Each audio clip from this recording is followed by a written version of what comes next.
Welcome. This is the day that the Lord has made, and we're certainly glad that we're here. It's a day to rejoice and be glad. I'm coming to you today from the house. For some reason, we were having some technical difficulties for those who were um, waiting for our normal time to start at 10:30. We were having some technical difficulties, and we're still struggling, but we're still here, and it's still alive. And I thank God. Happy Mother's Day to all the mothers that are out there.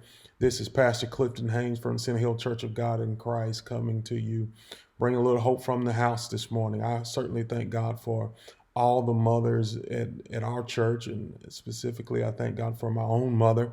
And I wish my wife a great, happy Mother's Day today as well. I want to encourage all of you to, remain vigilant and remain faithful. That so much is going on. A lot of the stay-home orders are being relaxed, and people are going back to their lives as normal. But I want us to stay vigilant and stay um, patient. Be careful. We're not going to have a spirit of fear, but we certainly are going to use faith as we begin to go throughout in our day and these weeks to come. It's going to take some patience and some time for us to get back to normal, but my faith is in God that we'll get there.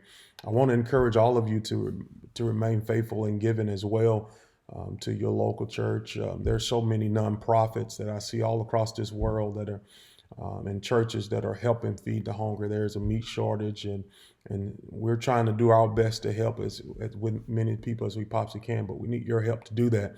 I'm certainly thanking God for all those who are part of the Center Hill Church family who remain faithful in giving. You can give by Givelify Cash App as well. Send it to our P.O. Box 767 in Louisville, Mississippi.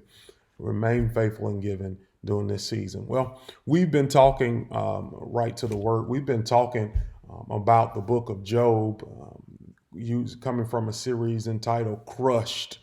And in this series, we've talked about Job when life is turned upside down in chapter 1 and chapter 2. And then in chapter 3, we talked about when life seems like it's more than we can bear. What do we do in those situations? But today, we're going to go through Job chapter 4, starting Job chapter 4. And any of you who have, and I want to just use for a subject today, when life doesn't make sense, when life doesn't make sense. Basically, whether you're in my house or your house, or you've had any small children, and you yourself will probably use this word. But me having a 10-year-old and a 7-year-old, I hear it all the time, and that is life is not fair. Life is not fair.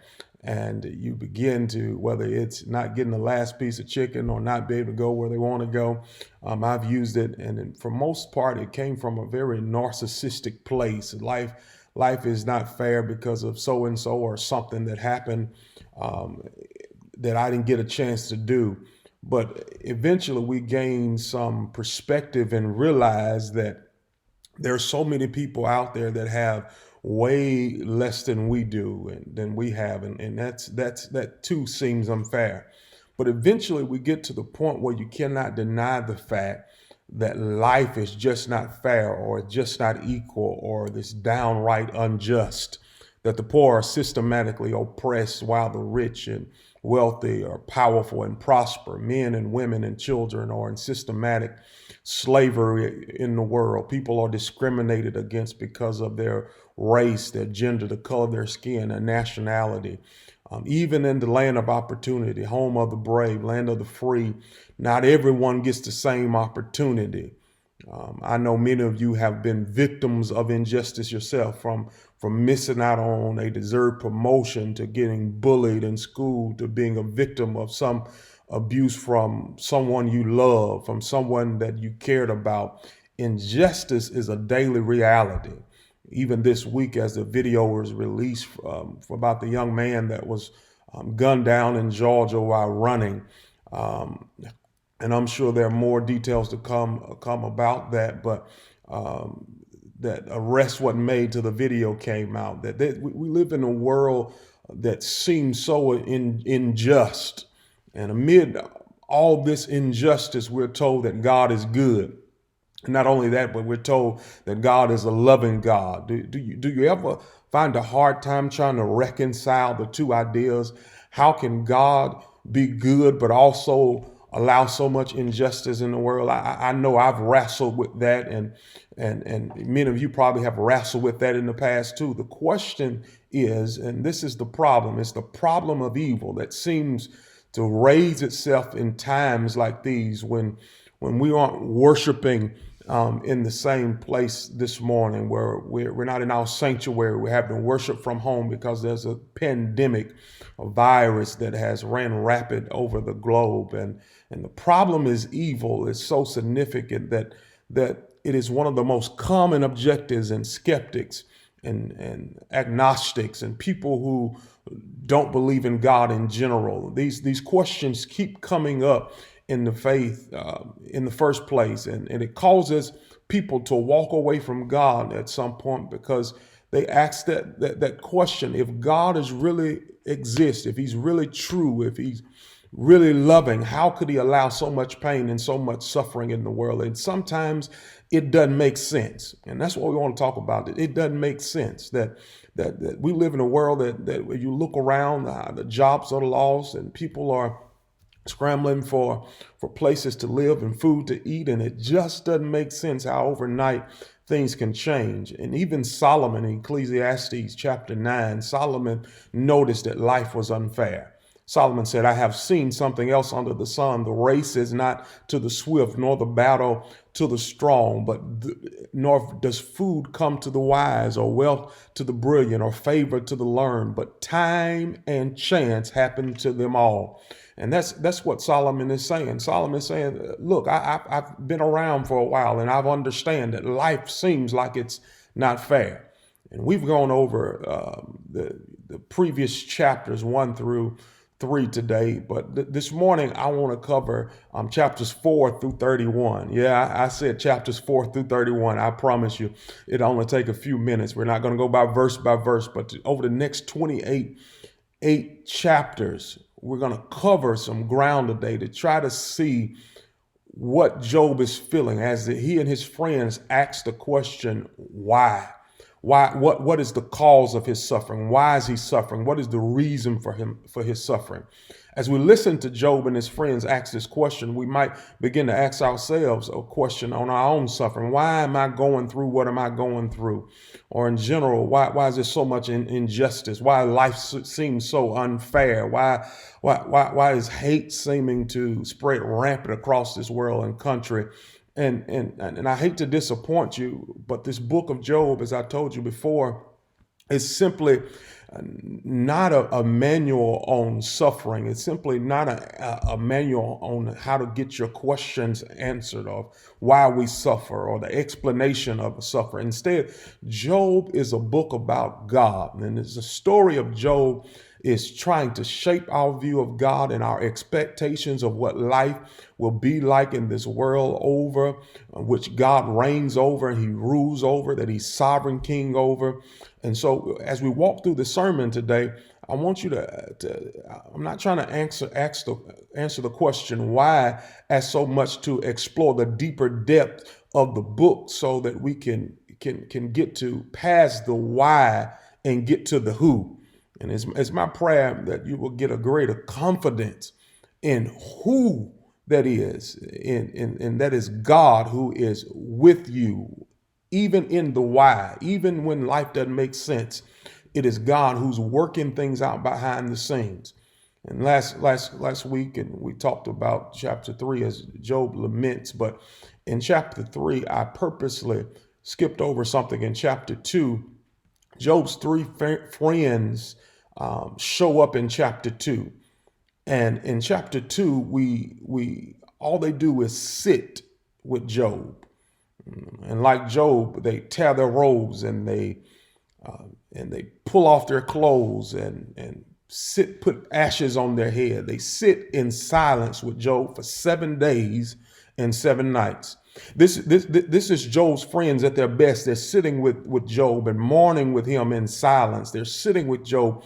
And if you ever wonder what to do when somebody is grieving, you should follow his example of his three friends. That when many times we don't know what to say when people are grieving, but many times people just need you to show up. People need you to cry with them, sit with them. They don't need you to say much. They just need to know that you're there. And while Job's friends initially get it right, they start to chime in chapter 4 after he laments. In chapter 4 through chapter 31 is basically 28 chapters of a monologue where one speaks and Job responds, and another speaks and Job responds, and then the last friend Zophar speaks and Job responds. This cycle happens 3 times. But what they don't understand is something as they ponder why Job is suffering. What they don't understand is we know why Job is suffering, but they don't know. We have an insight to behind the scenes. We have an insight to what happened in the heavenly realm when the sons of God showed up and the challenger Satan said, God, if you let me touch Job, if you let me harm Job, he will curse you to your face. He will curse you. And if you take the hedge around him, Job will curse you to his face, to your face. But Job and his friends are completely unaware of what's going on in heaven, that God is in fact allowing Satan to test Job in order to prove to Satan that Job is more than what he thinks he is. And I pray in this season of our testing, of our suffering, of our being sheltered in place, that God is up to proving right that we are truly called by his name. We are truly the sons and daughters of God, and we be able to stand the test of time during this season.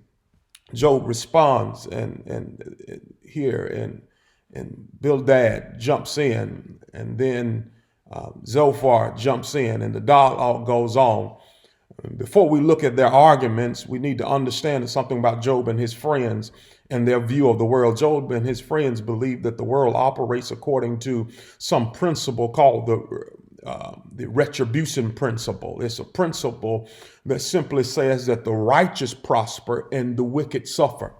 In other words, you get what you deserve. And it's not an absurd ideal. It's not something that goes beyond the realm of thinking. Not only that, but God is the one responsible for making sure that this happened, that God is somehow behind the scenes making sure that everybody gets what they deserve, that justice, when enforced by God, the blessing is poured upon the innocent, and the wicked suffer and they're guilty. They operate in this principle, and that's going to form their whole thinking throughout the whole text as we begin to explore. If what happened to Job had happened to Hitler, most of us wouldn't be surprised. We'd probably say he deserved it, that he had it coming. But the retribution principle is basically that. It's something that we're taught in school, not so much in the curriculum, but we're taught in it in a format that says that if you work hard, if you study hard, then you'll be successful. And those who don't work as hard will eventually fail. You get what you deserve. And that's why the problem with evil is such a problem. The problem with evil doesn't ask, why do bad things happen to bad people? The problem of evil asks the question, why does bad things happen to good people? And I'm not talking about you stump your toe like I mentioned last week. I'm talking about in a deeper, more higher level. Why do somebody lose a child? Why does somebody raped? Why does somebody lose their job? Why is 1.3 million people infected with a virus? Over 75,000 people dead. And here you are at the church saying there is a God who is loving, who is fair.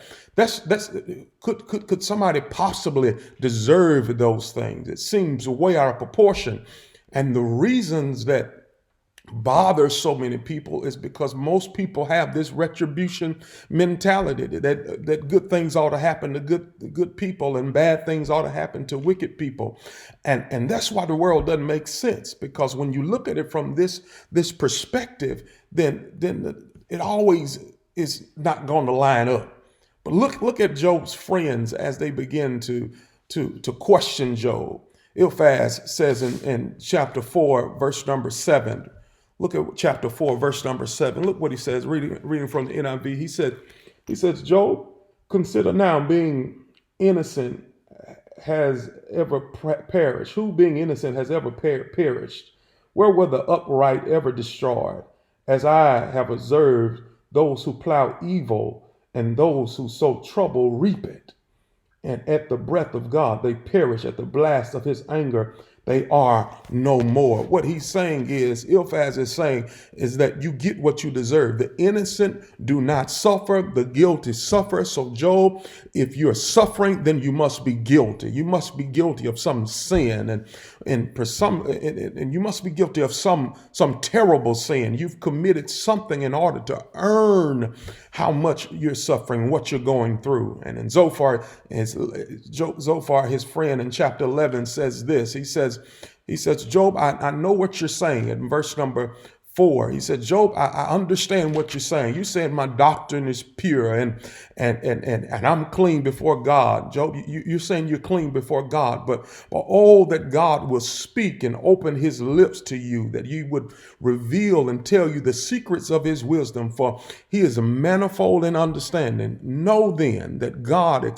exacts of us less than your guilt deserves. What he's saying is, it seems so harsh. Zophar is saying, Job, not only are you guilty, but the punishment is less severe than you deserve. He says, Job, you have sinned so much, you had to do something in order to get to lose your children, to lose your house, to lose your wealth. You had to do something. I'm not just talking about that you accused of showing up late for church. I'm not talking about you sacrificed the wrong color ox. What he's saying is, Job, you had to do something so serious in order to get God's wrath.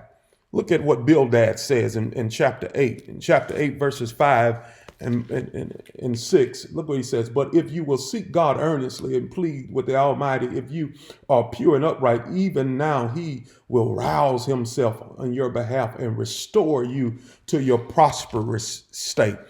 Bildad is saying, repent of whatever you've done. Admit that you're guilty, and the suffering will end, and turn back to God, and he will restore you. Your wealth, your power, your prestige, your position, and your promotion. Job's friends are consistent with this whole argument in this section that the good deserve good, righteous deserve good, and the guilty deserve punishment. They hold fast to the retribution principle. If there's one thing they're convinced of, is that the righteous prosper and the wicked suffer. They're on board with God's justice, as well as though they emphasize this retribution principle as the rock they stand on. Since Job is suffering, Job had to do something. The only plausible explanation in their minds for Job's suffering is that he had to do something to deserve it. And some of you, and that's the question of the text, that's the tension of the text. And who is to blame for what we're going through? Who is to blame for your high blood pressure? Who's to blame for your sickness, your ailment, your job loss, the economy? Somebody has to be to blame. And Job's friends, some friends they said, Job, you are the blame. And some of you today are blaming yourself for some of the things that you're going through when you had no idea of what was going on behind the scenes, that God allowed some things to go on behind the scenes just to prove to you and to the world that your faith will not fail. And I want to encourage you today, stop beating yourself up. Stop letting people beat you up. Stop sitting up in the middle of the night that I shoulda, coulda, woulda. And you don't understand what God is doing behind the scenes. But Job even holds to this principle as we hear along. Job maintains that he is innocent. Job says, I'm innocent. I'm innocent. That why have I suffered so great a loss? Job wrestles with this question. But he comes in from a different angle from his friends. In his friends' mind, they believe that Job, because you're guilty, you're suffering. But Job in the retribution principle says this, that at one end of the spectrum, that God is just. Now, the other end of the spectrum is the retribution principle that the good deserve good and the bad deserve punishment. But Job, on the other end of the spectrum, says that I'm innocent. And if the retribution principle holds true, then if I'm innocent, then God is not just. Look at what Job says. Job says, "Is there any injustice on my tongue? Cannot my palate discern the cause of my calamity?" Job said, "I have done nothing wrong." Job says, "Nothing have I done to have this kind of injustice. I don't know why I'm suffering, but one thing is for certain: I don't deserve what I'm going through." Job is locked into the bottom corner of this retribution principle that I'm innocent. And since I'm innocent, then I deserve good. I deserve blessings. And so since I'm innocent and I deserve good and I deserve blessings, the only answer to my problem is that God is not a just God. And that's the problem of our world today. That's a very interesting argument throughout Job's whole dialogue here. It becomes apparent that he doesn't believe that he's sinless, but he believes he's innocent. At one point, Job charges God for accounting his sins of his youth against him. At one point in Job chapter 17, Job says, God, you're being too exact. You're being too pinpoint. You're nitpicking everything I've done. Job thinks that God is being unreasonable, that his crime does not fit the punishment. And suffering that Job is experiencing is out of the way of proportion. And God, you're not answering me. You're giving me a bad deal. You're giving me a bad hand. And Job says, God, for that you're unjust. This is some strong language, but I believe the strongest language comes in Job chapter 19. Job chapter 19, Job begins to continue to blame God. He says, indeed, verse number 5, indeed, you would exact yourselves above me and use my humiliation against me, and then know that God has wronged me and has drawn his net around me. And though I cry violence, I get no response. Though I call for help, there is no justice. He has blocked my ways so I cannot pass. He is shrouded my path in darkness. Job says there is no justice. Job says that I'm convinced that I'm innocent and God is so big, he's so terrible that he's blocking me. Job goes even further to say that he wishes that he could take God to court, that some other third party could come and serve as a judge between him and God, because God can no longer be trusted to judge him rightly. Oh, child of God, I know some of y'all judging Job right now, but you may not have come out and said these words, but many of you live these words that you wouldn't dare say this out of your mouth, but you feel sometimes that life is so unfair and you question God, where are you? I don't sense you anywhere. I don't sense you in my life, and things are going way too bad. Things are getting out of hand. Look at what Job says in chapter 23, verse number 12. Chapter 23, verse number 12. Job says, I have not departed from the commands of his lips. Job said, I hadn't stopped doing what I was told to do. I have treasured the words of his mouth more than my daily bread. But he stands alone, and who can oppose him? He does whatever he pleases. He's carried out his decree against me, and many such plans he still has in store. That is why I am terrified before him. When I think of all this, I fear him. Job says, I'm innocent. God is so powerful, but he's not just. And because he's so powerful and I'm innocent, Job says, I'm terrified of God. Oh, that's a terrible place to be, child of God. A God who is so powerful, but he's not just. A God who can do whatever he wants, but can't be trusted to do the right thing. What good? That sounds so terrifying, but this is exactly where so many people find themselves. In every place to get to they end up, they think about most people think about they're pretty good. We're decent people, but we're not perfect. But we deserve just a slap on the wrist. I'm not. I know I've done some bad stuff, but maybe I just deserve a kick in the pants. I know I've done some bad stuff, but I don't deserve the loss of my health. I don't deserve the loss of my business. I don't deserve the loss of my house. I don't deserve my retirement being lost. And much worse than that, I don't deserve what is happening to me. Job says, if there is a God who can take all that from me, then that is a terrifying thought, and I don't deserve this. And Job says, I'm wrestling between this. How can I be innocent but still have so much punishment, and God treat me so unfairly? Job says, something is off. Something is awry. And when we're faced with this problem, like Job and his friends, and we're faced with this issue, what is the problem? The assumption is that just because we live some good lives, just because we may not smoke dope and run and drink and don't hang with those who do, that somehow we deserve better, and somehow that we're better than other people. What Job is saying is that God, you're being unfair, and this doesn't make sense. But I came to ask a question to all of us. What if Job got it wrong? What if his friends got it wrong? What if God is just, but he doesn't always run the world like we want him to run the world? That his justice don't look like our justice. What if the retribution principle is too simple for God? What if God's justice does not require that the innocent always prosper and the wicked are always punished? It's this idea, what we actually see what Job is in this book, that the narrator is trying to push us and trying to get us to see that a certain thing in this world is God himself. And God himself, it includes his justice and his character. The narrator of Job wants us to not give up on God's character. We must not give up on God's justice. But the problem lies not with God's justice, but the problem lies with our thinking.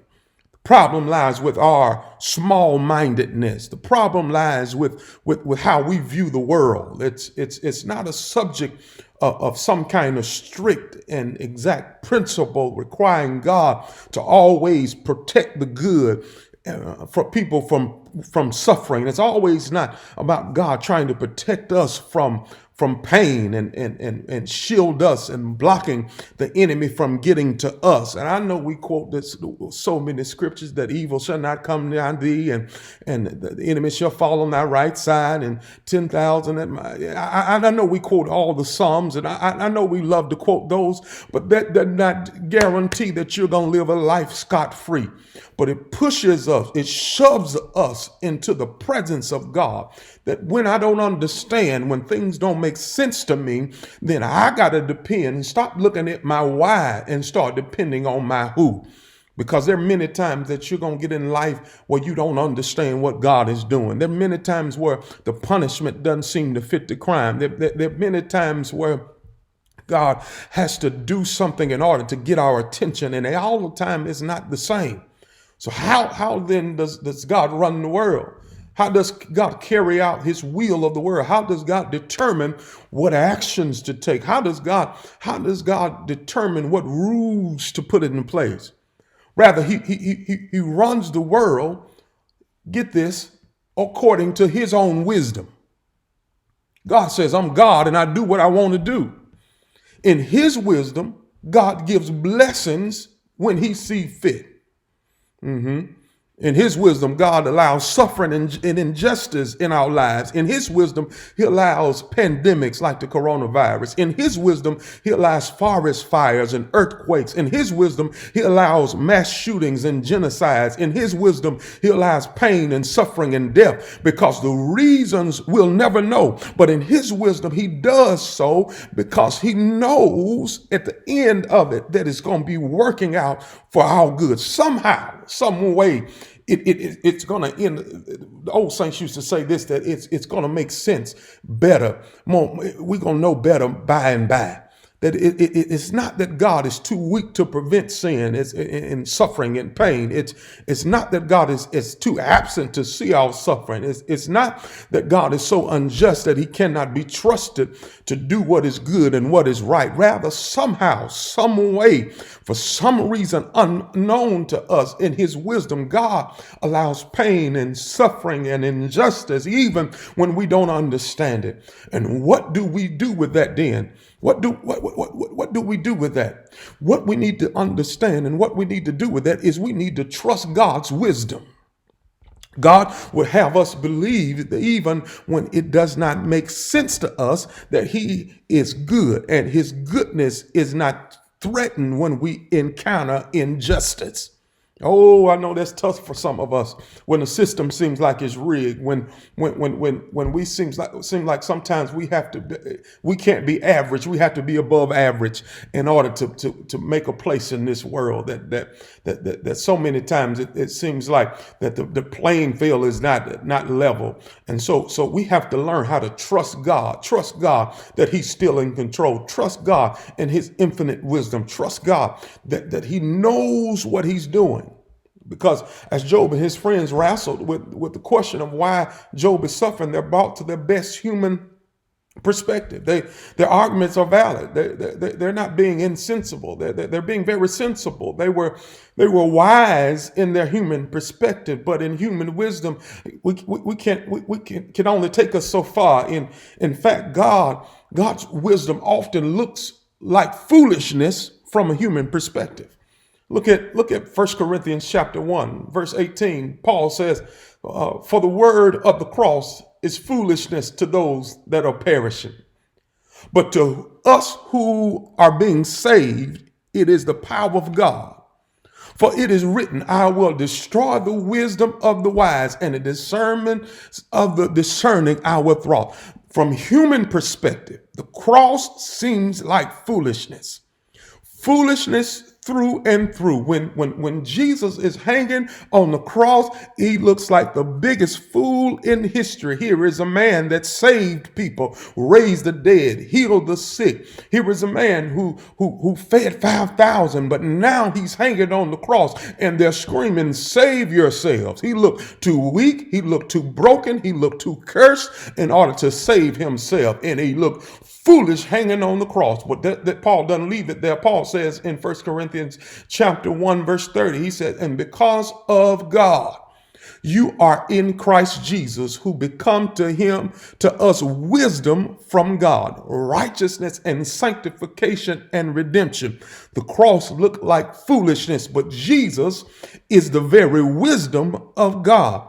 People accuse God of being unjust because of the injustice of the world, but never have we ever seen the greatest injustice of all. And that's the injustice of the cross itself. The man who hung on the cross was truly innocent. He wasn't just pretty good. He just was not just above average. He was just not above reproach, but actually he was honestly, purely, holy, righteous in action and intention that Jesus had never seen. But yet he was crucified on the cross. He had to die the most painful death imaginable. And in doing so, he bore the wrath of God. And so what do we what do we have to say to that? That means that Jesus died and suffered the wrath of God so that we don't have to. It seemed foolish to the world, but it was working out for our good. Oh my God, that makes my soul happy. That it's not just,